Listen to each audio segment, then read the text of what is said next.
नमस्कार प्यारे बच्चों, आपका हार्दिक स्वागत है आईपी स्टडी के वीडियो लेक्चर्स में।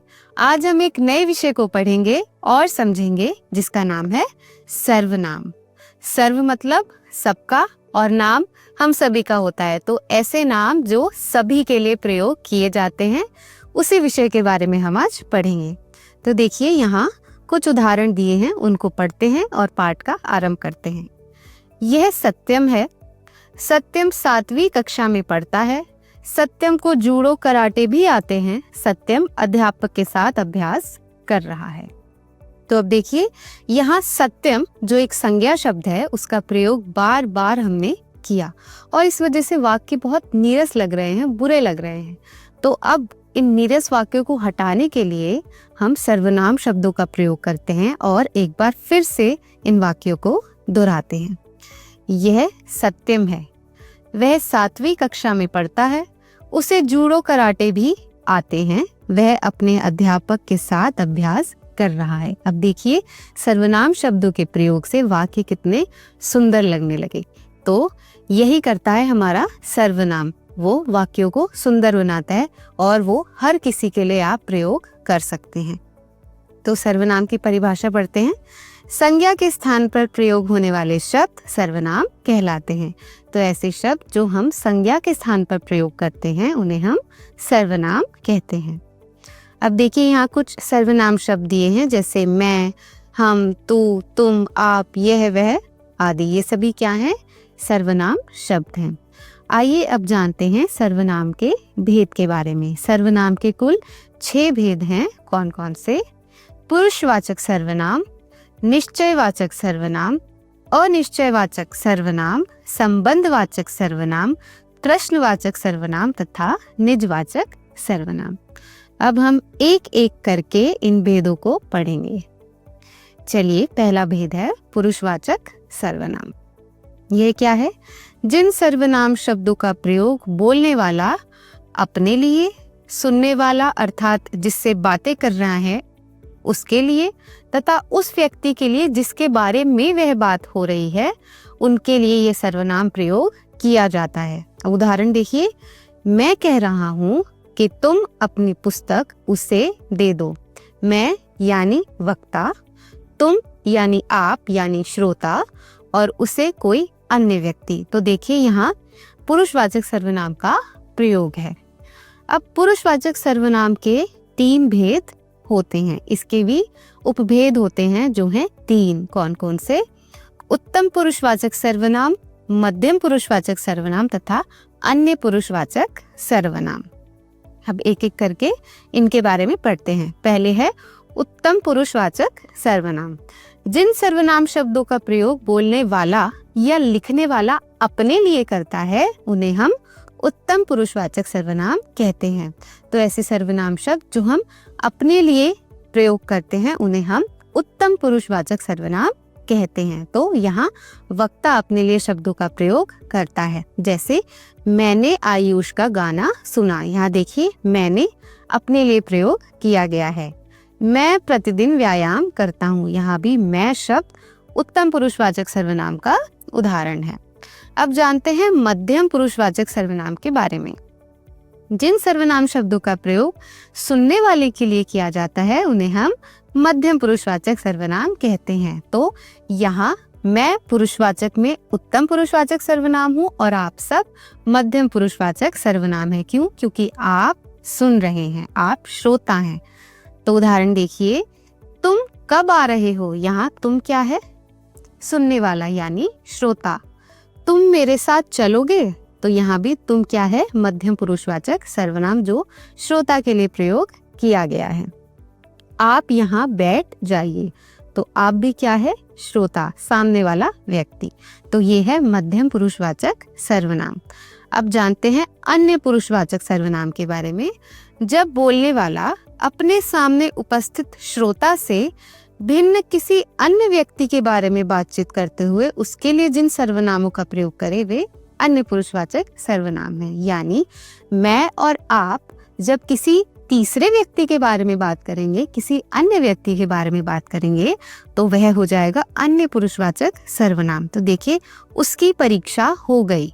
मैं आपको बता रही हूँ कि उसकी परीक्षा हो गई। अब यहाँ उसकी कौन है? कोई अन्य व्यक्ति है, कोई तीसरा व्यक्ति है। वैसे ही वह विलंब से पहुंचा। यहाँ मैं या आप, हम दोनों में से किसी की बात नहीं हो रही, किसी तीसरे व्यक्ति की बात हो रही है। तो पहले हमने जाना कि पुरुषवाचक सर्वनाम में 3 भेद हैं। पहला उत्तम पुरुषवाचक यानी वक्ता, मध्यम पुरुषवाचक यानी श्रोता तथा अन्य पुरुषवाचक यानी कोई तीसरा व्यक्ति। अब हम सर्वनाम के दूसरे भेद के बारे में पढ़ेंगे, जो है निश्चयवाचक सर्वनाम। जो सर्वनाम शब्द किसी निश्चित वस्तु, व्यक्ति या घटना आदि की ओर संकेत करता है, उसे हम निश्चयवाचक सर्वनाम कहते हैं। तो जब यह निश्चित हो कि यही व्यक्ति है या यही वस्तु है, तो वहां हम निश्चयवाचक सर्वनाम का प्रयोग करते हैं। तो देखिए, वह मेरा विद्यालय है, तो निश्चित है कि वही मेरा विद्यालय है, तो यहाँ निश्चयवाचक सर्वनाम है। वैसे ही वह मेरा कैमरा नहीं है, तो वह निश्चित है, वह श्योर है कि वह उसका कैमरा नहीं है। वैसे ही यह आयुष की पुस्तक है, यहाँ भी श्योरिटी है कि ये आयुष की ही पुस्तक है। तो ऐसे सर्वनाम शब्द जब हम किसी निश्चित व्यक्ति या वस्तु के लिए प्रयोग करते हैं, तो वही निश्चयवाचक सर्वनाम होते हैं। अब हम पढ़ते हैं सर्वनाम के तीसरे भेद के बारे में, जो है अनिश्चयवाचक सर्वनाम। देखिए, नाम से ही पता चल रहा है, जब हमें निश्चित व्यक्ति या वस्तु का बोध नहीं होता है, तो ऐसे सर्वनाम शब्द जब हमें यह निश्चितता नहीं हो कि यह व्यक्ति या वस्तु क्या है या किसकी है, तो वहाँ अनिश्चयवाचक सर्वनाम होता है। उदाहरण देखिए, उधर कोई खड़ा है। अब कोई, हमें नहीं पता कि वह कोई कौन है, तो यहाँ अनिश्चयवाचक सर्वनाम है। वैसे ही मुझे खाने के लिए कुछ ला दो, हमने यहाँ नहीं बताया कि हमें क्या खाना है, हमने कहा कुछ ला दो, तो यहाँ भी अनिश्चितता का बोध है। दूध में कुछ गिर गया है।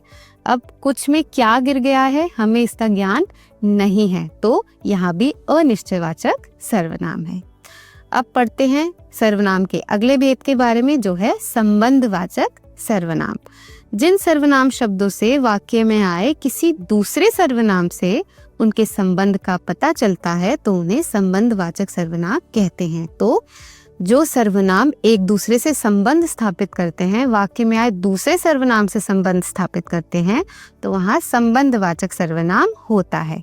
उदाहरण देखिए, जो परिश्रम करेगा वह सफल होगा। अब देखिए, जो और वह एक दूसरे से संबंधित हैं, यहाँ संबंध स्थापित हो रहा है, तो यहाँ संबंधवाचक सर्वनाम है।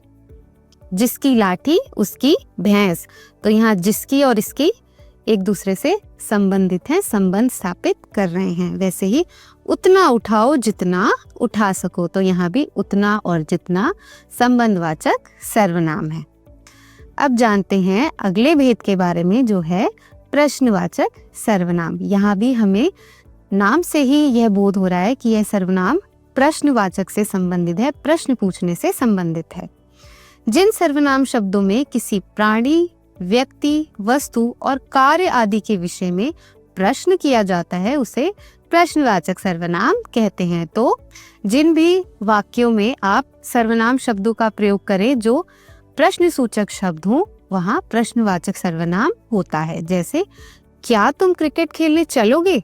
तो हमने यहाँ प्रश्न पूछा और क्या शब्द का प्रयोग किया, जो कि एक सर्वनाम है। वैसे ही यह किसकी किताब है? तो यहाँ किसकी क्या है? प्रश्न सूचक शब्द है जो प्रश्नवाचक सर्वनाम का बोध करा रहा है। वैसे ही तुम्हारा नाम क्या है? तो यहाँ भी क्या जो है वो प्रश्नवाचक सर्वनाम है। अब बढ़ते हैं अंतिम भेद की तरफ, जो है निजवाचक सर्वनाम। तो जिन सर्वनाम शब्दों का प्रयोग वाक्य के कर्ता के साथ अपनापन बतलाने के लिए किया जाता है, उन्हें हम निजवाचक सर्वनाम कहते हैं। तो इन सर्वनाम शब्दों में निजत्व का बोध होता है, अपनेपन का बोध होता है, तो वहाँ निजवाचक सर्वनाम होता है। जैसे, तुम रुको मैं खुद ही फोन कर लूंगा। तो यहाँ खुद क्या है? अपनापन, यानी अपने कार्य का बोध करा रहा है, तो यहाँ निजवाचक सर्वनाम है। तुम स्वयं यह कार्य करो, स्वयं क्या है? निजत्व का बोध करा रहा है, तो यहाँ भी निजवाचक सर्वनाम है। यह वीडियो देखने के बाद आप सर्वनाम स्वयं हल कर पाएंगे, तो स्वयं क्या है? निजवाचक सर्वनाम है। ये थे हमारे सर्वनाम के भेद। अब हम सर्वनाम की रूप रचना को समझेंगे कि कैसे वह एक वचन और बहुवचन में प्रयोग किए जाते हैं और कैसे उनका एक वचन से बहुवचन में परिवर्तन होता है। तो पहले हम पुरुषवाचक सर्वनाम के उत्तम पुरुष में जो मैं शब्द आता है उसका रूप समझते हैं।